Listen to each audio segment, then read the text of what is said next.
नमस्कार दोस्तों, स्वागत है आप सभी का आपके अपने YouTube चैनल ग्रो तैयारी पर। आज हम आवर्त सारणी से संबंधित सभी महत्वपूर्ण क्वेश्चन को डिस्कस करने वाले हैं। तो चलिए आइए देरी न करते हुए स्टार्ट करते हैं फर्स्ट क्वेश्चन से। तत्वों के वर्गीकरण से संबंधित त्रिक नियम का प्रतिपादन किसने किया था? तो इसका राइट आंसर है ऑप्शन सी, डोवे रायनर। डोवे रायनर ने सन 1817 ईस्वी में त्रिक नियम का प्रतिपादन किया था, जिसमें उन्होंने बताया था कि दो परमाणुओं के द्रव्यमान का औसत किसी तीसरे परमाणु के द्रव्यमान के औसत के बराबर होता है। तो हम एक उदाहरण से समझते हैं कि क्लोरीन और आयोडीन का द्रव्यमान का औसत ब्रोमीन के द्रव्यमान के औसत के बराबर होता है। तो चलिए आगे बढ़ते हैं, अगला क्वेश्चन देखते हैं। तत्वों के वर्गीकरण से संबंधित अष्टक सिद्धांत का प्रतिपादन किसने किया था? इसका राइट आंसर है ऑप्शन ए, जॉन न्यूलैंड्स ने। तो इन्होंने बताया था कि 7 तत्वों के बाद जो 8वां तत्व होगा उसके गुणधर्म पहले तत्व के समान होंगे। संगीत के सरगम से उन्होंने ये लिया था। चलिए आगे बढ़ते हैं। सबसे पहले किस वैज्ञानिक ने आवर्त सारणी का निर्माण किया था? इसका राइट आंसर है ऑप्शन बी, मेंडलीव। दोस्तों, मेंडलीव ने सबसे पहले आवर्त सारणी का सन 1872 ईस्वी में निर्माण किया था। चलिए आगे बढ़ते हैं। मेंडलीव ने आवर्त सारणी में तत्वों को किस क्रम में व्यवस्थित किया था? तो दोस्तों, मेंडलीव ने आवर्त सारणी में तत्वों को परमाणु द्रव्यमान के बढ़ते हुए क्रम में व्यवस्थित किया था। चलिए आगे बढ़ते हैं। आधुनिक आवर्त सारणी का प्रतिपादन किसने किया था? इसका राइट आंसर है ऑप्शन डी, हेनरी मोजले। हेनरी मोजले ने सन 1913 ईस्वी में आधुनिक आवर्त सारणी का प्रतिपादन किया था। आधुनिक आवर्त सारणी में तत्वों को किस क्रम में रखा गया था? इसका राइट आंसर है ऑप्शन बी, परमाणु क्रमांक के बढ़ते क्रम में। तो हम देखते हैं तत्वों को परमाणु क्रमांक के बढ़ते हुए क्रम में रखा गया है। चलिए आगे बढ़ते हैं। आवर्त सारणी का जनक किसे कहा जाता है? इसका राइट आंसर है ऑप्शन डी, मेंडलीव। मेंडलीव को आवर्त सारणी का जनक कहा जाता है। चलिए आगे बढ़ते हैं। आधुनिक आवर्त सारणी में आवर्तों की संख्या कितनी है? इसका राइट आंसर है ऑप्शन ए, 7। दोस्तों, आवर्त जिन्हें हम पीरियड भी कहते हैं, तो इनकी संख्या 7 है। इस तरह से हम लाइन देख पाते हैं, ये इन्हें कहते हैं आवर्त। तो इनकी संख्या कितनी है? 7। चलिए आगे बढ़ते हैं। आधुनिक आवर्त सारणी में समूह जिन्हें हम ग्रुप भी कहते हैं, इनकी संख्या कितनी है? तो इसका राइट आंसर है ऑप्शन सी, 18। दोस्तों, समूह यानी ग्रुप इस तरह से दर्शाए गए हैं, तो इनकी संख्या कितनी है? 18 है। ठीक है, चलिए आगे बढ़ते हैं। आधुनिक आवर्त सारणी में तत्वों की संख्या कितनी है? इसका राइट आंसर है ऑप्शन बी, 118। आधुनिक आवर्त सारणी में तत्वों की संख्या 118 है। चलिए आगे बढ़ते हैं। किस समूह, जिसे हम ग्रुप कहते हैं, किस समूह के तत्वों को क्षारीय धातुएं यानी एल्कली मेटल्स कहा जाता है?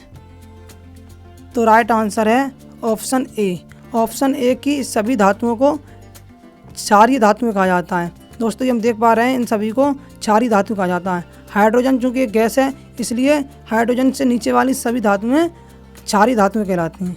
चलिए आगे बढ़ते हैं। किस समूह के तत्वों को क्षारीय मृदा धातुएं कहा जाता है?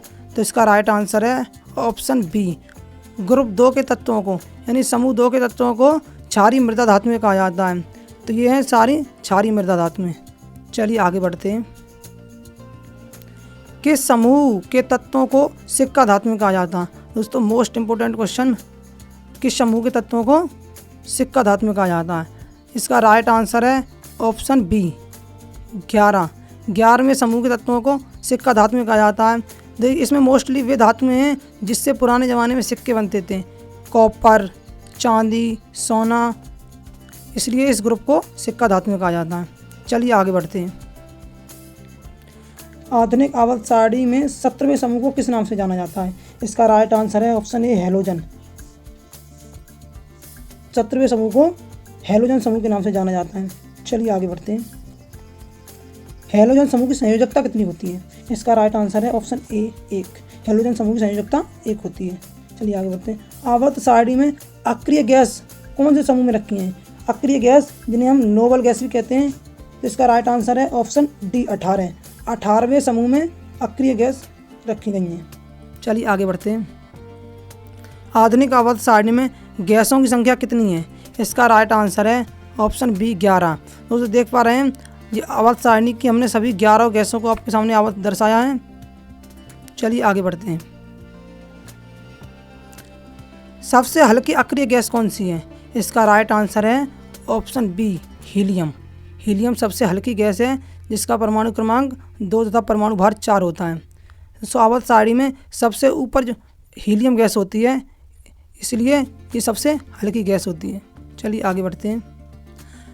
विद्युत का सबसे अच्छा सुचालक कौन सा है?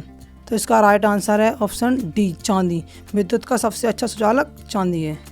चलिए आगे बढ़ते हैं। कौन सा अधातु विद्युत का सुचालक होता है?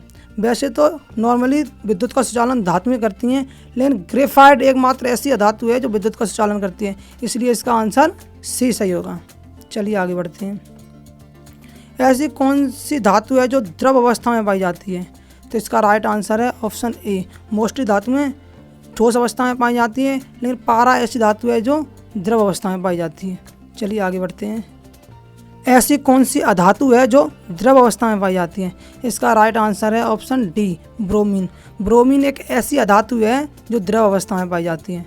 चलिए आगे बढ़ते हैं। आधुनिक आवर्त सारणी की सबसे भारी धातु कौन सी है?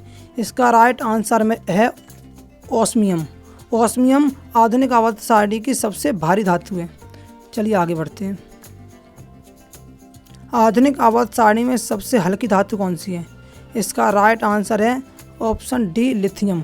लिथियम आवर्त सारणी की सबसे हल्की धातु है।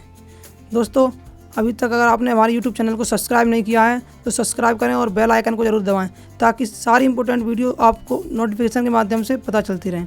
चलिए आगे बढ़ते हैं। ब्रह्मांड में सबसे अधिक मात्रा में पाया जाने वाला तत्व कौन सा है? इसका राइट आंसर है ऑप्शन सी हाइड्रोजन। हाइड्रोजन ब्रह्मांड में सबसे अधिक मात्रा में पाया जाने वाला तत्व है। ब्रह्मांड में लगभग 71% मात्रा में हाइड्रोजन पाया जाता है। उसके बाद हीलियम सेकंड लार्जेस्ट तत्व है जो ब्रह्मांड में पाया जाता है। चलिए आगे बढ़ते हैं। परमाणु रिएक्टर में कौन सी अभिक्रिया होती है? तो इसका राइट आंसर है ऑप्शन बी नाभिकीय विखंडन। नाभिकीय विखंडन अभिक्रिया होती है परमाणु रिएक्टर में। चलिए अगला देखते हैं। सूर्य में कौन सी अभिक्रिया होती है? तो इसका राइट आंसर है ऑप्शन ए नाभिकीय संलयन। सूर्य में नाभिकीय संलयन अभिक्रिया होती है। दोस्तों अगर आपने अभी तक हमारा टेलीग्राम चैनल ज्वाइन नहीं किया है तो ज्वाइन कर लें ताकि वीडियो की PDF आपको प्राप्त होती रहे। चलिए धन्यवाद, मिलते हैं अगली वीडियो में।